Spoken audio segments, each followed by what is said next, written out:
Tilapia মাছ রান্না করব। নুন হলুদ মাখিয়ে নিয়েছি, মাছগুলো ভেজে নিচ্ছি।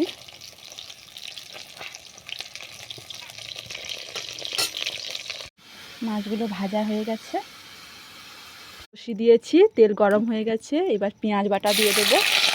পেঁয়াজটা ভাজা ভাজা হয়ে এলে এবার টমেটো কুচি দিয়ে দেবো।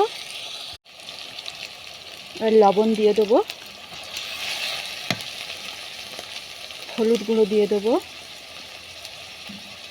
লঙ্কা গুঁড়ো দিয়ে দেবো। ভালো করে কষিয়ে নেব। এবার আদা বাটা দিয়ে দেবো। মশলাটা কষানো হয়ে গেছে, এবার জল দিয়ে দেবো। এবার মাছগুলো দিয়ে দেবো।